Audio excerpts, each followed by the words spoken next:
Hello दोस्तों, मेरा नाम है doctor Vinay Saini. I am a psychiatrist, मनोरोग विशेषज्ञ, नशा मुक्ति, सेक्स रोग विशेषज्ञ, student psychology expert and relationship counsellor. Friends, आज इस वीडियो के जरिए मैं आपको बताने जा रहा हूँ कि डिप्रेशन या अवसाद किसे कहते हैं, इसके क्या प्रमुख लक्षण हैं, किस तरीके से एक आम इंसान डिप्रेशन से बच सकता है और अगर किसी व्यक्ति को यह डिप्रेशन हो जाता है तो वो इस स्थिति में क्या करे। चलो दोस्तों, स्टार्ट करते हैं। डिप्रेशन, ये वर्ड्स अपने आप ही बता रहा है कि डिप्रेशन का मतलब होता है जब कोई व्यक्ति 2 हफ्ते या उससे ज़्यादा के समय से वो महसूस कर रहा है कि उसका मन हमेशा उदास या दुखी रहता है, उसका किसी भी चीज़ में, किसी भी एक्टिविटीज़ में उसका इंटरेस्ट जो है पहले की तुलना में बहुत कम हो गया है या नहीं हो, बिल्कुल ख़त्म हो चुका है, तथा वह बहुत थका महसूस करता है, अपने शरीर में ऊर्जा की कमी और अभाव महसूस करता है। दोस्तों, इस तरह के लक्षण के अलावा और भी कुछ लक्षण होते हैं जो कि डिप्रेशन में बहुत कॉमनली पाए जाते हैं, जैसे कि उसकी नींद में डिस्टर्बेंस आ जाना, कमी आ जाना, उसकी भूख में कमी आ जाना, सेक्सुअल एक्टिविटीज़ के अंदर रुचि कम हो जाना। इसके अलावा उसके अंदर होपलेसनेस, हेल्पलेसनेस, वर्थलेसनेस जैसी फीलिंग्स का आ जाना और उसके अंदर बार बार आत्महत्या के विचार आना तथा इस तरह की परेशानियां बार बार उसके दिमाग में घर कर जाती हैं।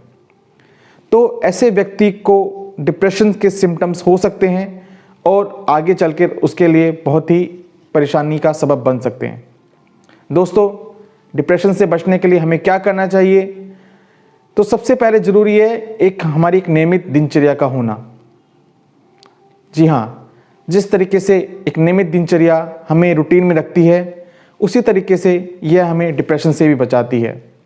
इसके अलावा संतुलित आहार लेना, प्रतिदिन 1 घंटा व्यायाम करना, सकारात्मक लोगों से जुड़ना, अपनी इंटरेस्ट की चीज़ों में पार्टिसिपेट करना, ये सब चीज़ें एक आम आदमी को डिप्रेशन से बचाती हैं।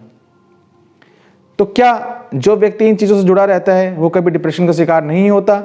नहीं, ऐसी कोई बात नहीं है। डिप्रेशन न सिर्फ बाह्य कारणों की वजह से होता है बल्कि अंदरूनी कारणों की वजह से भी हो सकता है।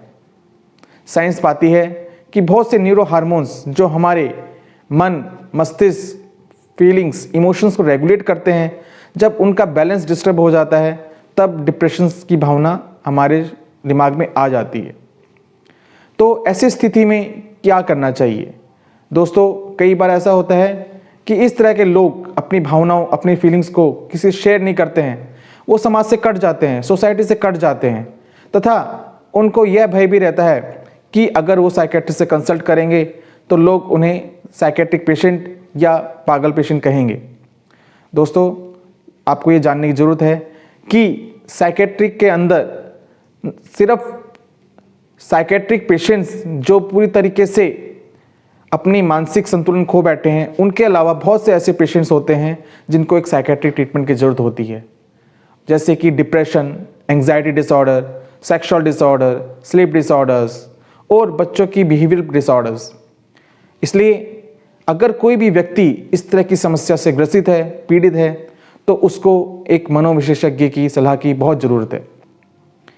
उसका पूरा जांच के बाद ही उसे डिप्रेशन का डायग्नोसिस बनता है तथा उसका इलाज शुरू होता है। डिप्रेशन के इलाज में बहुत तरह की दवाइयाँ आती हैं तथा दवाइयों के साथ साथ काउंसलिंग का रोल भी बहुत अहम होता है।